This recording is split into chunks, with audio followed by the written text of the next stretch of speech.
Good morning, everybody. Matt Modi here to give you my favorite NBA player prop picks today. We're talking Thursday, January 16th. The Splash Zone is back in your life with 5 NBA player prop picks to lock in for tonight's NBA betting slate. One of which is a non-plus money banger, which means we do have 4 plus money bangers for you guys, which is always fun. Real quick, before we get into everything, make sure to like the video. Make sure to subscribe to my YouTube channel. As far as yesterday, really good day overall. We went 4-1 on our bets. We were down, or excuse me, we were up. Let me make it clear. We profited money yesterday.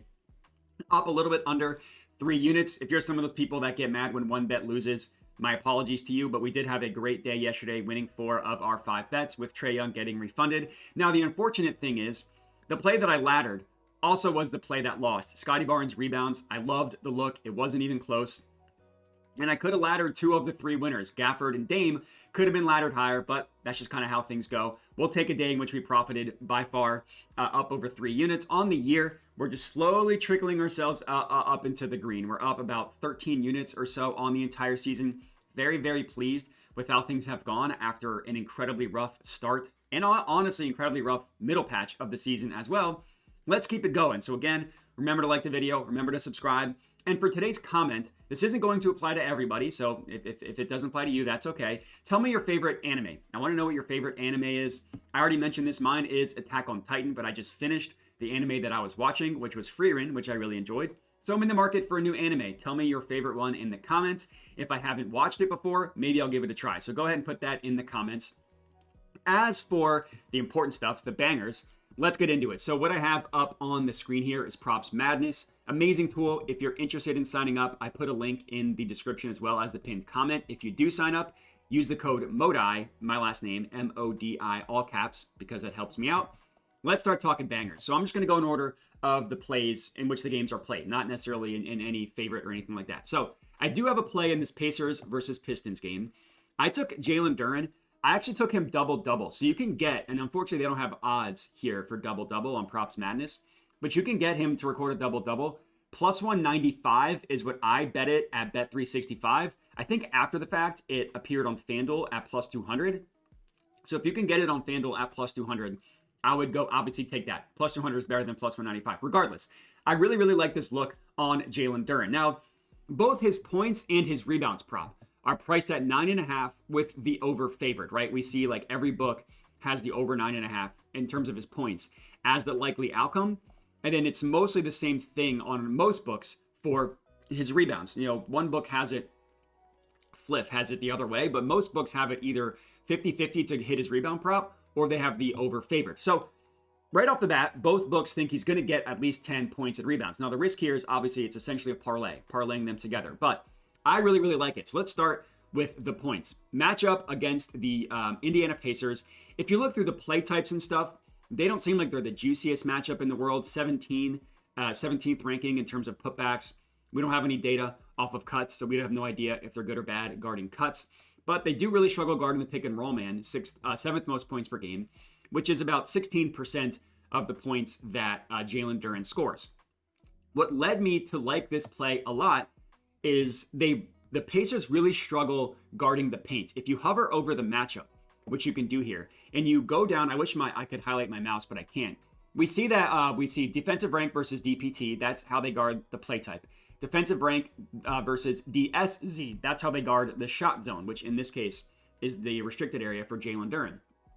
But you go down below that, defensive rating 21st. They've been better recently, still bottom 10 on the year. But the most important thing when I'm looking at here is the PITP allowed, points in the paint allowed. We see 24th, meaning they give up the 7th most points in the paint in the entire NBA. That is why this is a good matchup for Jaylen Dotson. We look at opponent points in the paint allowed. We go bottom 10 matchups. He scored 10 or more points in 9 of 11 games, averaging about 11.5 points per game. Now, what do we see here that's important? 2 games against the Pacers in which he scored 13, in which he scored 14 points. So he hit the over in both games against the Pacers and well above his over with 13 and 14 points. It wasn't like he just hooked us with 10, which is what he did in his most recent game with 10 points. So the matchup is there against the Pacers. As far, as far as the rebounds go, the scary part about Jaylen Dotson is he can get in foul trouble. And he's only hit this number in 10 of 24 games. Now, he has hit it in both games against the Pacers with 13 rebounds on 20 rebound chances, 12 rebounds on 18 rebound chances. And he played 26 and 30 minutes. And that's the most important thing here are those minutes. If you look at games in which he's played, let's call it 25 minutes, he's gone over more often than not. 25 minutes, he's hit it in 14 of 23 games, averaging over 10 rebounds per game. Now you're wondering, okay, why is he going to play 25 minutes? Well, Jalen Duren really struggles when he gets in foul trouble, right? If you look at the games in which he barely plays, it's because he got like 3 fouls in the first quarter, 2 fouls in the first couple minutes of the game. Well, the Pacers are below average at drawing fouls, and they're also banged up. I mean, they're without they're without Tyrese Halliburton, and they're also most likely going to be without Benedict Mathurin. The opposite. Mathurin is confirmed out. Halliburton is most likely going to be out. So they don't draw fouls in general, and they're below average, and their offense is going to be presumably a little bit worse without Benedict Mathurin and maybe without Tyrese Halliburton. And again, he hit this in both games. Looking at his rebounds with 12 and 13 on 12 and 18 20 and 18 rebound chances. And if we just look at games, we know he's hit it more often than not when he plays 25 or more minutes. If we just look at like 17 rebound chances, which is probably low considering he's gone over this number in both of the games. He's gone 10 or more rebounds in 15 of 21 games. So basically, as long as he doesn't stay in foul trouble, he's probably going to get 10 or more boards, and we can get plus 200, plus 195 odds for him to do 10 plus points and rebounds.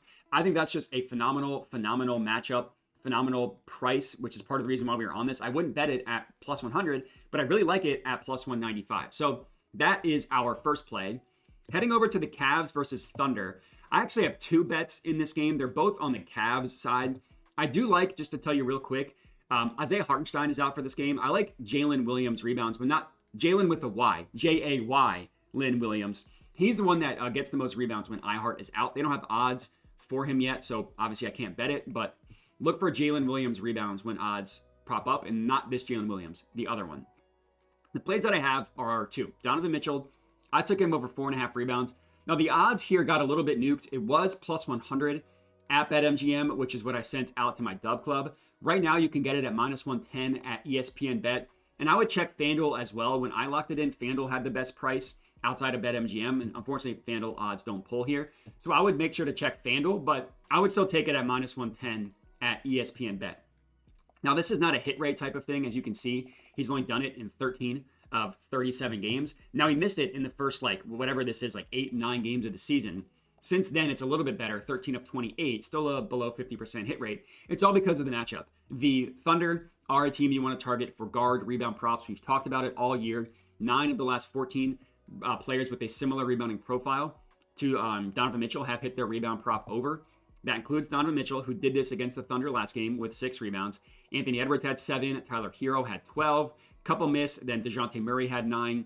Then it looks like Jalen Green missed it in both games again. Actually, 3 times against them. So if you take out Jalen Green, it's 9 of 11 games. And then Kyrie missed it twice as well. So those are the only 2 that have missed it. But DeJounte Murray, 9 rebounds. Chris Paul had 5. Harden had 11. Harden, again, 13. Chris Paul, again, 5. Zach LaVine, 9. And if we just look at the last 15 point guards, it's 9 of 15. So it's a pretty good matchup. We go over here to NBA.com. We're looking at opponent. We're looking at guard position specifically. We're looking at opponent rebounds. As you can see, the Oklahoma City Thunder are number 1 in terms of opponent rebounds to guards. They allow the most rebounds per game to guards in the entire NBA. It's been the case all season. We've targeted them for rebound props all season. I see no reason why we don't continue to do that. And again, he cashed it last game against them when he had 6 rebounds on 9 rebound chances. If you look at games in which he's had 8 or more rebound chances, he cashes it more often than not, basically just asking for him to get a 50% hit rate. 11 of 18 games, averaging over 6 rebounds per game when he has 8 or more rebound chances. And he's probably going to get those chances against this Thunder team, even without Isaiah Hartenstein. They're a great matchup for guard rebound props. So that's play number 2, is Donovan Mitchell over 4.5 rebounds. Next up, I have a play on the same team. It's Dean Wade, but I took him with his threes. I took him to make 2+ three-pointers. You can still get it at the price I got. I got plus 110. It's still plus 110 basically everywhere. Unless you use one of these offshore books, you can get a better price, but most of you don't, so that's not what I'm sending out. And obviously, I would take it at plus 110. The Thunder defense do a lot of things really, really well. One thing that they struggle with is guarding three-point shooters, and specifically guarding catch and shoot three-pointers from the corner. So as you can see, I mean, they do a lot of things well, but they give up the 10th most points per game to spot up, and that's all spot up shooters. There's like nothing inside the paint that the Thunder allow. So you see that like they're second in terms of above the break three-pointers. That's because they don't allow any pull-ups, and the majority of these shots are pull-ups. But if we look at corner threes, which we can do here on NBA.com, actually this is catch and shoot. We'll go to corner threes after this. Catch and shoot. The Thunder, the highest frequency of shots against them, that's what we're looking at here, are catch and shoot three-point attempts, the highest frequency. Looking at the Cavaliers, I wanted to look at the last 10 games specifically because the Cavs had Max Strus out for most of the year, so the data isn't necessarily perfect if you look at the entire year. But we look at the last 10 games, so Max Strus is number one. He takes the most threes on the Cavs. His over-under, if we go to Max Strus in his three-pointer, minus 185, minus 180. I'm not touching that. Dean Wade, as we saw right here, is second, one fewer attempt per game. So it's comparable in terms of Dean Wade and Max Strus in terms of their shot attempts. Now, Strus is making a little bit more, but the most important thing here are the attempts. And then if we go to corner threes, so we go to opponent shooting, we go to overall opponent shooting, we go to by zone. The Thunder allow the most corner three-point attempts as well. And it's the same thing for the Cavaliers. If you look at shooting, we look at corner threes, and we look at so we go to the last 10 games, we go to the Cleveland Cavaliers.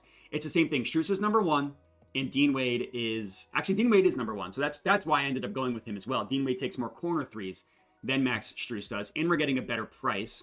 And I like the fact that if we look at games specifically with Max Strus in the lineup for Dean Wade, he's actually been shooting a little bit better. I mean, he has missed it in 3 straight games, which honestly makes me like this even more. 0 of 3, 1 of 5, 1 of 5. So he's 2 of 13 from deep in his last 3 games. Look at how he shot prior to that. 4 of 5, 3 of 4, 2 of 5. Then a bad game, 0 of 3, 2 of 3, 2 of 4, 3 of 4. So the volume isn't really there, but we're only asking him to make 2 of his shots. And I like the fact that his minutes didn't really get impacted even when he couldn't shoot. I mean, there's some guys missing in this game, so 29 minutes, he's not going to play 29.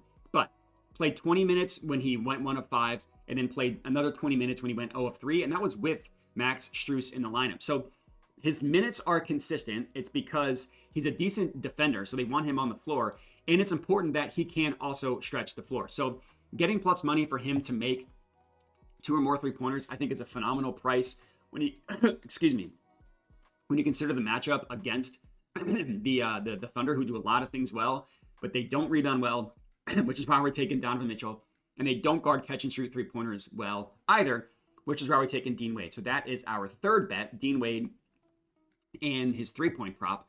Next up, I do have a play in the Blazers versus Clippers game, and I took Norman Powell. So I actually took him 25 plus points. You can get this at minus 110 odds at FanDuel. So that is the official bet that I took.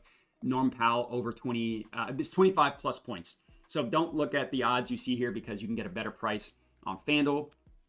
And Norman Powell's been awesome this year. I mean, he's hit, if you look at the entire season, he scored 25 or more points in half of his games. But look at how he's been performing recently. I mean, he started off the year kind of hit or miss, and the numbers, his over-under has just been climbing up and up. But if you look at his last 15 games, last 13 games, he's hit it in 9 of 13, averaging about 25 points per game. Had one gross game against the Thunder where he shot 1 of 11, his worst shooting game of the year. Other than that, 15, 20, 18 in the games that he went over, or excuse me, in the games that he went under, and pretty good in the games when he went over, pretty consistent. It's a good matchup. 8 of 15, which doesn't sound amazing, but still more often than not, players are hitting their point prop against the Blazers. And it's all because of the Blazers cannot guard spot-up shoot guys in transition or spot-up shooters. They give up the 9th most points per game via spot-up, the 2nd most points per game in transition. And someone like Norm Powell runs the floor and shoots. That's how he gets the majority of his points. And you see that the Blazers are middle of the pack in terms of above the break three-pointers allowed, but they're bad everywhere else. And Norman Powell's been the best scorer on the Clippers this year. Now, he did miss it last game, but he only played 22 minutes. Look at how much they won by. 59. They won by 59 points. They outscored the Nets by like 30 points in the third quarter alone. So you really can't take much from that game. And we got over, this is the number, the 25 plus. And it's 9 of his last 13 games. And in the one game he missed, he only played 22 minutes. So it's a good matchup for him against a bad Blazers team. It's also the revenge factor. I don't really know how much these players care about that, but he used to play for the Blazers. Now he's on the Clippers, and he's playing really, really well. So Norm Powell, again, it's 25 plus points, not over 24.5. That is our fourth play. And then our last pick of the video, we're going with De'Aaron Fox. I took him 25 plus points. Now you can get this at plus 115 odds at FanDuel. So again, don't look at the bets, or excuse me, the odds you see on the screen here. You can get a better price on FanDuel, plus 115.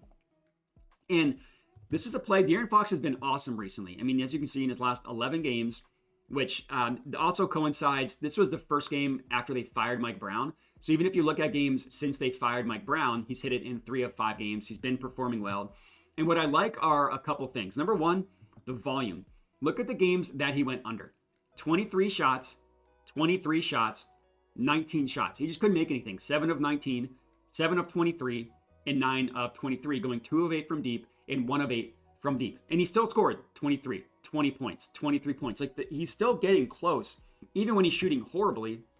But that volume is insane. If you're telling me he's going to get up 20 plus shots, he's probably going to also score 25 points. If we look at games in which he's taken 20 shots, he's gone over, and let's look at his entire season. He's gone over in 12 of 20 games, so 60%, averaging about 28 points per game. Now, he's probably not going to score 60 or 49, so even we take out like 2 outlier games, we look at, let's see, take that game out. It's still, still 50% hit rate. We're still getting it for plus money. And I haven't even talked about the matchup yet. We will look at the matchup. A couple reasons why I like De'Aaron Fox. Number one, they give up the second most points per game, the Rockets do, to pick and roll ball handlers. They have a really, really good defense. They struggle guys in isolation. They struggle pick and roll ball handlers. So heavy ISO guys, and Fox doesn't ISO a ton, but 30% of his points come as a pick and roll ball handler. I also like the fact that Fox isn't reliant on the above the break 3-pointer. Like, I really, really liked Malik Monk as well. I thought he was also a really good bet. If I bet him, I would have taken him 20 plus. I mean, he's also been really good recently, but it's a little bit of a better matchup for Fox because he'll get in the paint and then he'll do that push shot, right? It's the non-restricted area of the paint. That's actually the highest percentage in terms of shot zone, where his points come from. We see 34%, and then everything else is below that. And that's like the only area that the Rockets defense is weak. They give up the 18th most points, or I guess that's 13th most points per game in that area. So they're good everywhere else. Number 1, number 3, number 10, number 12. They're bottom half in every area except this little push shot area. So it's a good matchup for Fox, and we did miss it last game, but shot horribly, 9 of 19 from the field. They did win that game, and he still scored 22 points while shooting horribly. So I love this matchup for Fox. It's a really, really good one. In terms of leans, again, the Malik Monk I also think is really good. He also scores the majority of his points as the pick and roll ball handler. So I think it makes a lot of sense for him as well. His volume has also been insane. 17, 24, 25, 14, 20, 12 shots. And it's a lower number. So if you wanted to go with Malik Monk, I wouldn't hate that. But that's all we got. 5 bangers for you guys to lock in. Again, make sure to like the video, comment, subscribe. And just to give you guys a recap in order of odds from shortest to longest. Norman Powell, 25 plus points, minus 110 odds at FanDuel. Donovan Mitchell, 5 plus rebounds. It was sent out at plus 100. Those odds might have moved, but hopefully somewhere out there you can still get the plus 100 number. De'Aaron Fox, 25 plus points, plus 115 odds at FanDuel. Dean Wade, over 1.5 made 3-pointers, plus 110 odds at bet 365. And Jaylen Dotson, double-double, plus 195, plus 195 at bet 365, or plus 200 at FanDuel, depending on if that's still available. That's all we got. I appreciate everybody for watching. Make sure to like the video. Make sure to subscribe, comment, tell me your favorite anime. Check out the links in the description of the video, as well as the pinned comment to support the channel. Link to Props Madness, link to my Dub Club, where I send all my bets out. Only $5 a month if you're interested in that. Everybody bet responsibly, and have a good one.